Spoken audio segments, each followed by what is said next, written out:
बैठा था 2 घंटा पहले अपने कार्यालय पर। मैंने कहा कि मुझे बारी सम्मेलन में जाना है। करीब वहाँ 22-23 लोग थे, उसमें से 7-8 लोगों ने पूछा कि बारी क्या होता है। हमने कहा यार भाई एक बारी जाति है, नहीं कहाँ पाए जाते हैं। हमको अभी आपको पता नहीं होगा, इस नाते पता नहीं है कि देश में सियासत करने वाले लोग, देश में सियासत करने वाले जो बड़े नेता हैं, चाहे मुलायम सिंह जी हो, चाहे अखिलेश जी हो, चाहे मायावती जी हो, चाहे सोनिया जी हो, चाहे मोदी जी हो, जितने बड़े नेता हैं उनकी जबान पे 5-6 जातियां हैं। नंबर 1 पर ब्राह्मण, राजपूत, भूमिहार, उसके बाद दलित, उसके बाद मुसलमान, उसके बाद बचता है तो यादव का नाम ले लेते हैं, और कोशिश करते हैं तो मौर्य का, इसके बाद तो सब गायब। और किसी का नाम किसी मंच पे किसी नेता के जबान से अगर कोई चुनाव तो बताइए। हम टाट बिछाने का काम क्यों करते हैं?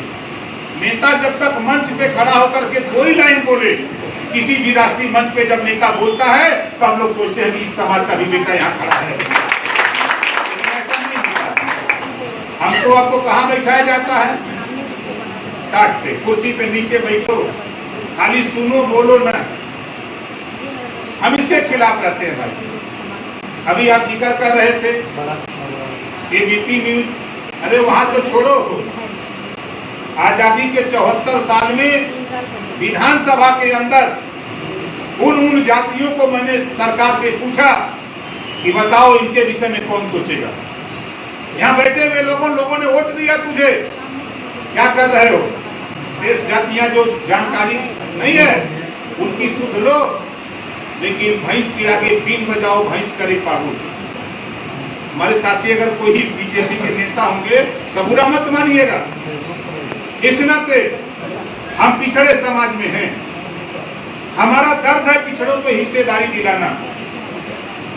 आपको बता दूं, अगर मुझे एमएलए, एमपी, मंत्री बन के रुपया कमाना हमारा नियत होती तो हम भी योगी मोदी की जी हजूरी करते, हम भी 40-50 करोड़ रुपया कमा के खर्च करते।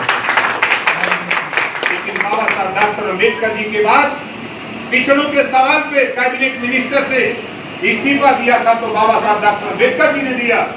दूसरे नंबर पर पिछड़ों के सवाल पे अगर हिस्सेदारी पर अगर कोई इस्तीफा दिया तो ओम प्रकाश राजभर ने सरकार से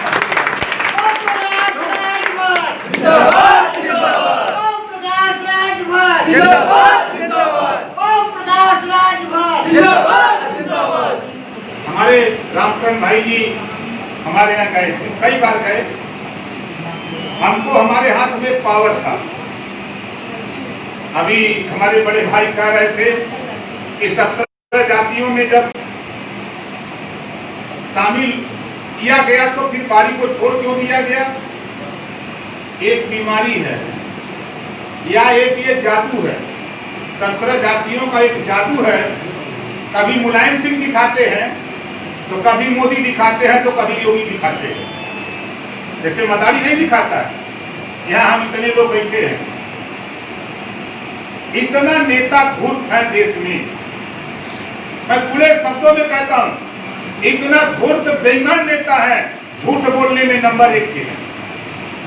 अभी योगी जी महात्मा हैं, इन्होंने 17 जातियों को अनुसूचित जाति में शामिल कर दिया। सरकार को पावर नहीं है उत्तर प्रदेश में। जूता लेके मारा थावरचंद गहलोत ने, तुम्हारी औकात कैसे, तुम कैसे किए, उसको खारिज करो। तीसरे दिन उलट गए। मुलायम सिंह ने किया था, उलट दिया हाई कोर्ट ने। एक बात आप दिमाग में रख लो, हम अनुसूचित जाति के सूची में नहीं जा सकते। बाबा साहब डॉक्टर अम्बेडकर जी ने संविधान में लिखा है, जो जातियां छुआछूत के दायरे में आती हैं वही जातियां अनुसूचित जाति की सूची में जाती। अब यहाँ इतने लोग जिम्मेदार लोग हो, आज छुआछूत है, हैंड पाइप पे रोक है किसी को पानी पीने का, किसी दुकान पे किसी जाति को रोक है, किसी होटल में कहीं रोक है। आयोग गठित होगा, आयोग रिपोर्ट देगा कि छुआछूत नहीं है, फिर हमारा खेल खत्म। हम सरकार में थे 2 साल, हमारे भाई रमाकांत जी गए और साथी गए, सामाजिक न्याय समिति बन रही थी, एक कमेटी थी, शायद जानकारी बहुत से साथियों को होगा। हमारा झगड़ा जब दिल्ली और लखनऊ शुरू हुआ तो 2 बार अमित शाह जी लखनऊ आए। योगी जी से हमारा झगड़ा था कि जो आरक्षण पिछड़ी जाति को 27% मिलता है, इसको बंटवारा कर दो, आरक्षण में आरक्षण की व्यवस्था दो। योगी जी कहते थे कि आपकी बात अमित शाह से, हमसे नहीं। मैं दिल्ली चला जाता था, 2 बार अमित शाह को लखनऊ ले आया। जब अमित शाह जी जान गए कि ये मानेगा नहीं, तो उन्होंने मुझसे कहा कि जो रिपोर्ट है 2001 की वो पुरानी हो गई है, हम नई रिपोर्ट लागू करते हैं, एक कमेटी बनवा देते हैं, नई रिपोर्ट आ जाएगी तो लागू हो जाएगा। राघवेंद्र सिंह के नेतृत्व में कमेटी बनी, 4 सदस्यीय कमेटी बनी, और कमेटी जब तैयार होने लगी तो मैं लोगों से पूछ करके कि भाई आप किस श्रेणी में जाना चाहते हो, और हमारा अपना सुझाव था कि जो जातियां हमारा आपका हिस्सा लूटती हैं, उन जातियों का जो हिस्सा है 7% अलग करा दिया, जो शेष जातियां 20% जो आरक्षण बचा उसमें भी 2 कैटेगरी बना दिया, अति पिछड़ा और सर्वाधिक पिछड़ा। 7, 9, 11 पुलिस की भर्ती होगी, लेखपाल की भर्ती होगी, 100 भर्ती होगी, 27 का जब नंबर आएगा पिछड़े समाज का तो उसमें 3 लाइन लगेगी। पुलिस की भर्ती होगी तो 7%, 100 में 7 अलग भर्ती होगी, 100 में 9 अलग भर्ती होगी, 100 में 11 अलग भर्ती होगी, 3 लाइन लगा करके पिछड़ी जाति की भर्ती होगी। इस तरह का प्रस्ताव हमने बनवाया। 2 साल 4 महीना हो गया, हम इसको लेके सदन से लेके सड़क तक लड़ रहे हैं, और जिस दिन ये लागू हो जाए, हम दावे के साथ कहता हूं, अभी कुछ साथी कह रहे थे कि हमारा हिस्सा यादव लूट रहा है, पटेल लूट रहा है, नहीं लूटेगा। 5 साल के अंदर तेरे जिले में भी तेरी जाति का बेटा दरोगा बन दिया जाएगा, 5 साल के अंदर। लेकिन ये बीजेपी के लोग, समाजवादी पार्टी के लोग, बसपा के लोग, कांग्रेस के लोग सिर्फ वोट लेना जानते हैं। आपको अधिकार कैसे मिले इस पे चर्चा नहीं। लोगों को बुरा लगा सदन में। 403 विधायक हैं उत्तर प्रदेश में, और लगता है चाहे सपा के विधायक रहे हों, चाहे बीजेपी के, चाहे बसपा के, चाहे कांग्रेस के, कोई साथ नहीं दिया। हमने कहा चलो कोई दिक्कत नहीं, हम तो मानेंगे नहीं, हम सुलगा रहे हैं। एक दिन जिस दिन ये समाज जगेगा, टीवी बाहर करके आग लगा देगा, उस दिन जल उठेगा, अपने आप आरक्षण देकर की हाथ खड़ा होंगे। हम लेने के लिए तो तैयार हो, लेकिन साथियों दुर्भाग्य क्या है, हम तो सदन में जाके देखे, सदन में बैठे हुए लोग हम लोगों को जानते हैं क्या पढ़ाते हैं। इस प्रदेश और देश के बड़े नेता इस देश के पिछड़े समाज को पढ़ाते हैं पाठ 16-8। हम इसी का विरोध करते हैं कि हम 16-8 नहीं, हम भी पढ़े हैं, 16-32 होगा। ये देश में हमने है ही तो हम लोग के हिस्सा मिले के चाहिए। इतनी सी लड़ाई है हमारी, हम इतनी बात को लेकर सदन में लड़ते हैं। लेकिन हमारे जब पिछड़े समाज के नेता सदन से बाहर आते हैं, कैबिनेट से बाहर आते थे, तो कहते हैं कि लड़ाई तो बहुत अच्छा है आपकी है, लेकिन भीतर हम नहीं बोलेंगे, नहीं तो पटिया से निकाल देंगे। पटिया से निकालने काहे डर रहे हो भैया? समाज की लड़ाई लड़ने के लिए गए हो तो क्यों डर रहे हो? इस नाते साथी मैं आपसे कहना चाहूंगा कि मैं तो बड़ा आश्चर्य हूं, इतना बड़ा संगठन, जैसा कि हमारे बड़े भाई त्रिलोकी भाई ने बताया, इतना बड़ा संगठन, करोड़ों की संख्या, और आप भीख मांग रहे हैं। दुर्भाग्य है। खुदा खुद बंदे से पूछे, खुदा खुद बंदे से पूछे कि बता तेरी रजा क्या? कोई स्थिति पैदा करो। यही मुलायम सिंह, यही मोदी, यही योगी, यही मायावती, यही ओम प्रकाश राजभर आपसे पूछे कि बताओ क्या चाहते हो? ये आप चाहो तो हो संभव है।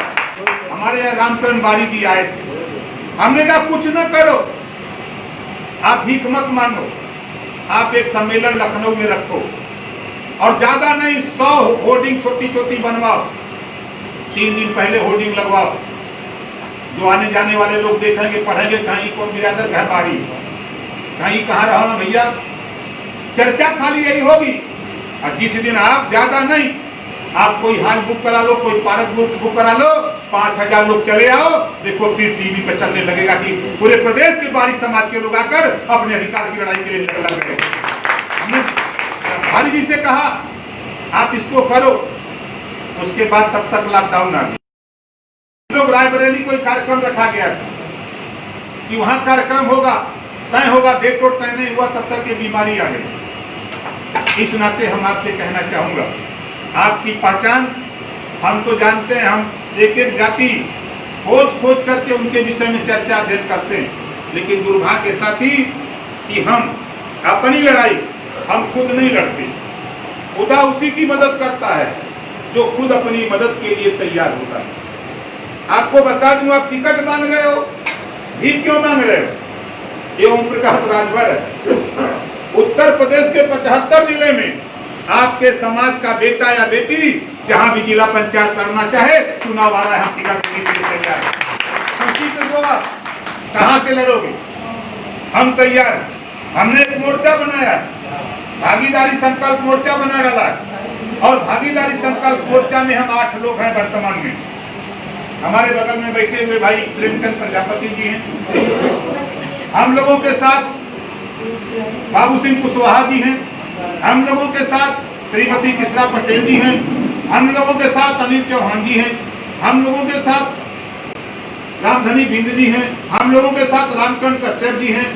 हम 8 लोग मिलकर के भागीदारी संकल्प मोर्चा बनाए कि जिन जातियों को कोई हिस्सा नहीं देता, उन जातियों को हिस्सेदारी राजनीति में भागीदारी संकल्प मोर्चा देने के लिए संकल्प है। आप लेने के लिए तो तैयार होइए, आप तैयारी तो करिए। हमारे एक साथी, आपको बता दूं, आप तो मांग रहे हो, हम करके छोड़ दिए। अभी लोकसभा का चुनाव था, पता कर लीजिएगा, हमारे साथी यही कहीं होंगे। हमने भदोही से टिकट दिया, याद है ना? भदोही से टिकट दिया, संजोग से पर्चा खारिज हो गया। अब सोच लो, अगर मैं पर्चा दूसरे का भरवाया होता तो पर्चा वैध होता। लेकिन मैं भी उस समय बड़ी कसम का समय था, हमने वहां राजेश यादव को भेजा, हमने वहां भेजा आपके अभय पटेल को भेजा, हमने 4 नेता भेजा कि जाके उस आदमी का पर्चा भरवाओ। नहीं, हमारे प्रेमचंद प्रजापति जी हैं, तब इनकी पार्टी नहीं। हमने 4 टिकट लोकसभा का प्रजापति को लड़ाया। हमने गाजीपुर जखनिया सुरक्षित सीट, हमने रामनारायण बनवासी मुसहर को लड़ाया। हमसे लोगों ने पूछा मुसहर क्यों लड़ा रहे हो? हमसे तो कौन तकलीफ, हम चाहे मुसहर लड़ाए, चाहे दूध लड़ाई, कोई लड़ाई, तो उससे क्या दिक्कत? क्या वोट पाई? हमसे इससे ज्यादा वोट पा जाना तो बताना। जो कह रहा था पर्चा भरा और 540 वोट पाया, और रामनारायण बनवासी जो मुसहर था वो 26,280 वोट पाया। ये स्थिति थी। हम कह ठीक है, आपके लोग वोट नहीं दिए, हमारा तो वोट है, हम देकर के आपका सम्मान बढ़ाएंगे। चर्चा क्या हुआ? कोई ये नहीं कहा कि ओम प्रकाश राजभर को वोट मिला, सब लोग कहते थे कि मुसहरवा 26,000 वोट को लेगा। ये चर्चा उसकी पूरे प्रदेश में, देश में हुई। तो साथी, हम आपको आश्वस्त करते हैं, आपके बीच से जो भी साथी जहां चुनाव लड़ने की इच्छा रखते हो, आप हमारे साथ आओ, तैयारी करो, हमको बता दो कि इस सीट पे हम चुनाव लड़ेंगे। और आपको बता दूं, हमारे मोर्चे के पास आज के तारीख में किसी को पता नहीं है, कम से कम 50 से 60,000 वोट इस मोर्चे के पास हम लोग अंदर तैयारी कर चुके हैं। हम अपने वोट के बल पे जितवा के लखनऊ ले आएंगे। आओ लखनऊ में खड़ा होकर के जितनी मर्जी उतनी लड़ाई लड़ो, हिस्सेदारी दिलाने के लिए हम लोग आपके पीछे खड़ा रहेंगे। हम लोग तो खोज रहे हैं कि जिसको हिस्सा चाहिए, चलो इस बोल को मजबूत करो। जैसे हम आपको बता दें, हमारे प्रेमचंद प्रजापति जी की 5 फुट का रस्सी लेके घूमत, बाबू सिंह कुशवाहा 8 फुट का लेके, ओम प्रकाश राजभर 10 फुट का लेके, श्रीमती कृष्णा पटेल 12 फुट का, सब रस्सी ले घूमा था।